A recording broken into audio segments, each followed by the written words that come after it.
തിരുവനന്തപുരം വെഞ്ഞാറമൂട് കൂട്ടക്കൊലക്കേസിൽ പ്രതി അഫ്ഫാനുമായി പാങ്ങോട് പോലീസ് തെളിവെടുപ്പ് നടത്തുന്നു. അഫ്ഫാന്റെ പിതൃമാതാവ് സൽമാ ബീവിയുടെ വീട്ടിലെത്തിച്ചാണ് തെളിവെടുപ്പ് നടത്തുന്നത്. വിവരങ്ങളുമായി കമലേഷ് തെക്കേക്കാട് കൂടി ചേരുന്നുണ്ട്. കമലേഷ്, ഇപ്പോൾ അഫ്ഫാനെ അവിടെ എത്തിച്ചിട്ടുണ്ട്. തെളിവെടുപ്പിന്റെ പൂർണ്ണ വിവരങ്ങൾ, ഒപ്പം കനത്ത സുരക്ഷയിലാണോ? അവിടെ പ്രതിഷേധമുണ്ടോ? വർഷ, കനത്ത സുരക്ഷയിൽ തന്നെയാണ് അഫ്ഫാനുമായുള്ള തെളിവെടുപ്പ് ഇപ്പോൾ പാങ്ങോട് പോലീസ് നടത്തിക്കൊണ്ടിരിക്കുന്നത്.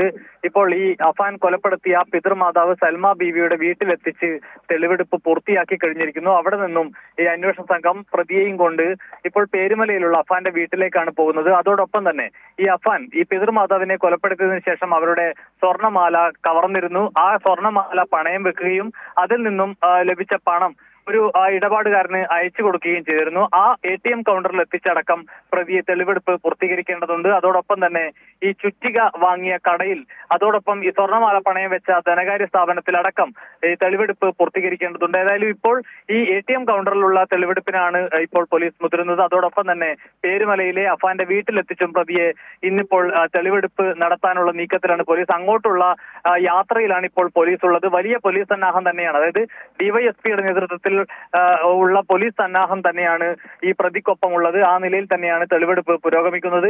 ഇന്നലെയാണ് പ്രതിയെ കസ്റ്റഡിയിൽ, പാങ്ങോട് പോലീസിന്റെ കസ്റ്റഡിയിൽ ലഭിക്കുന്നത്. നിലവിൽ പാങ്ങോട് പോലീസ് അന്വേഷിക്കുന്നത് ഈ പിതൃമാതാവ് സൽമാ ബീവിയുടെ കൊലപാതകവുമായി ബന്ധപ്പെട്ട കേസാണ്. 3 കേസുകളാണ് ഈ സംഭവവുമായി ബന്ധപ്പെട്ടുണ്ടായിട്ടുള്ളത്. മറ്റ് 2 കേസുകൾ വെഞ്ഞാറമൂട് പോലീസാണ് അന്വേഷിക്കുന്നത്. ഏതായാലും പാങ്ങോട് പോലീസിന്റെ കസ്റ്റഡിയിൽ 3 ദിവസമാണ് ഈ പ്രതിയെ നൽകിയിരിക്കുന്നത് കോടതി കഴിഞ്ഞ ദിവസം. ഇന്നലെയും ഇന്നും നാളെയും. നാളെ ഈ കസ്റ്റഡി കാലാവധി അവസാനിക്കുകയാണ്. അതിനു മുൻപ് ഈ തെളിവെടുപ്പ് പൂർത്തിയാക്കേണ്ടതുണ്ട്. ചോദ്യം ചെയ്യൽ ഏതാണ്ട് പൂർത്തിയായി എന്നാണ് നമുക്ക് മനസ്സിലാക്കാൻ കഴിയുന്നത്.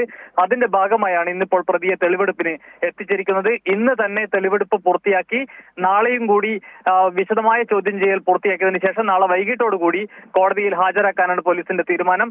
മറ്റ് 2 കേസുകളിൽ വെഞ്ഞാറമ്മൂട് പോലീസ് നാളെ കോടതിയിൽ കസ്റ്റഡി അപേക്ഷ നൽകുമെന്നാണ് നമുക്കിപ്പോൾ മനസ്സിലാക്കാൻ കഴിയുന്നത്. വർഷ, കമലേഷ്, രാവിലെയൊക്കെ അഫ്ഫാന് ദേഹാസ്വാസ്ഥ്യം ഒക്കെ പ്രകടിപ്പിച്ചിരുന്നു. ഇപ്പോൾ അങ്ങനെയുള്ള പ്രശ്നങ്ങളൊന്നും ഇല്ല അല്ലേ? വർഷ, അഫ്ഫാന് ഇത്തരത്തിൽ ആരോഗ്യപരമായി യാതൊരു പ്രശ്നങ്ങളും ഇല്ല എന്നാണ് ഡോക്ടർ സാക്ഷ്യപ്പെടുത്തിയിട്ടുള്ളത്. രാവിലെ 8 മണിയോടുകൂടി തന്നെ അഫ്ഫാന്റെ തെളിവെടുപ്പ് ആരംഭിക്കേണ്ടതായിരുന്നു. അതിനുള്ള നീക്കങ്ങളിലാണ് പോലീസ് ഉണ്ടായിരുന്നത്. പക്ഷേ രാവിലെ ഒരു ദേഹാസ്വാസ്ഥ്യം അനുഭവപ്പെടുന്നു എന്നുള്ള നിലയിലുള്ള ഒരു നാടകം അഫ്ഫാൻ കളിക്കുകയുണ്ടായി എന്നാണ് പോലീസ് ഉദ്യോഗസ്ഥർ വ്യക്തമാക്കുന്നത്. രാവിലെ ശുചിമുറിയിൽ കുഴഞ്ഞു വീഴുന്ന ഒരു സാഹചര്യമുണ്ടായി. അതിനുശേഷം അഫ്ഫാനെ തൊട്ടടുത്തുള്ള കല്ലറ പ്രാഥമിക ആരോഗ്യ കേന്ദ്രത്തിൽ എത്തിക്കുകയും വിശദമായ പരിശോധന നടത്തുകയും ചെയ്തു. പക്ഷേ യാതൊരു കുഴപ്പവുമില്ല.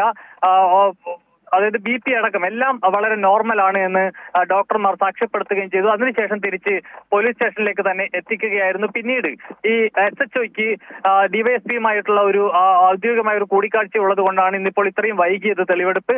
അതിനുശേഷം ഇപ്പോൾ തെളിവെടുപ്പ് നടത്തുകയാണ്. ഏതായാലും ഈ തെളിവെടുപ്പ്, രാവിലത്തെ തെളിവെടുപ്പ് തടസ്സപ്പെടുത്തുന്നതിന് വേണ്ടിയിട്ടുള്ള പ്രതിയുടെ ഒരു നാടകമായിരുന്നു ഈ ദേഹാസ്വാസ്ഥ്യം എന്നത് പോലീസ് വ്യക്തമാക്കുന്നു. മറ്റ് യാതൊരു കുഴപ്പവും, ആരോഗ്യപരമായി യാതൊരു കുഴപ്പവും പ്രതിക്കില്ല എന്നുകൂടി സാക്ഷ്യപ്പെടുത്തുകയുണ്ടായി. അതിനുശേഷമാണ് ഇതിപ്പോൾ ഉച്ചയ്ക്ക് ശേഷം, ഇപ്പോൾ 4 മണിക്ക് ശേഷമാണ് പ്രതിയെ പോലീസ് സ്റ്റേഷനിൽ നിന്നും ഇറക്കിയത്. അതിനുശേഷമാണ് ഇപ്പോൾ സൽമാ ബീവിയുടെ വീട്ടിലെത്തിച്ച് തെളിവെടുപ്പ് നടത്തിയത്. മറ്റ് തെളിവെടുപ്പുകളെല്ലാം തന്നെ പുരോഗമിക്കുകയാണ്. വർഷ, കമലേഷ്, ഈ സ്വർണ്ണമാല നൽകാത്തതിലുള്ള പകയാണ് ഇത്തരത്തിൽ സൽമാ ബീവിയെ കൊലപ്പെടുത്താൻ കാരണമായത് എന്ന് അഫ്ഫാൻ പറയുന്നുണ്ട്. മാത്രമല്ല, ഈ സൽമാ ബീവിയുടെ വീട്ടിലെത്തിച്ച് തെളിവെടുത്തപ്പോൾ പോലീസ് കൂടുതൽ കാര്യങ്ങൾ എന്തെങ്കിലും ചോദിച്ചിട്ടുണ്ടോ? ആ നിലയിലുള്ള അഫ്ഫാന്റെ മറ്റ് പ്രതികരണങ്ങൾ ലഭിച്ചിട്ടുണ്ടോ?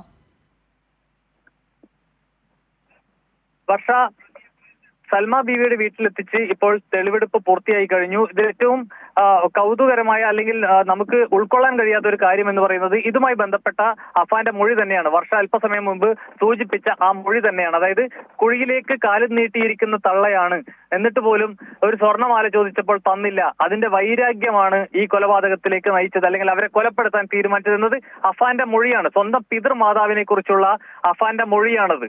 ആ മൊഴിയാണ് സമൂഹ മനസാക്ഷിയാകെ ഞെട്ടിക്കുന്ന തരത്തിലേക്കുള്ള ഒരു മൊഴിയായി വന്നിട്ടുള്ളത്. അതിന്റെ പേരിൽ മാത്രം തിരുവനന്തപുരം വെഞ്ഞാറമൂട് കൂട്ടക്കൊലക്കേസിൽ പ്രതി അഫ്ഫാനുമായി പാങ്ങോട് പോലീസ് ഇപ്പോൾ തെളിവെടുപ്പ് നടത്തുന്നുണ്ട്. സൽമാ ബീവിയുടെ വീട്ടിലെത്തിച്ചുള്ള തെളിവെടുപ്പ് പൂർത്തിയായി. ഇനി പേരുമലയിലെ വീട്ടിലും മാത്രമല്ല ധനകാര്യ സ്ഥാപനത്തിലും എത്തി തെളിവെടുപ്പ് നടത്താം. വിവരങ്ങളാണ് കമലേഷ് തെക്കേക്കാട് നൽകിയത്.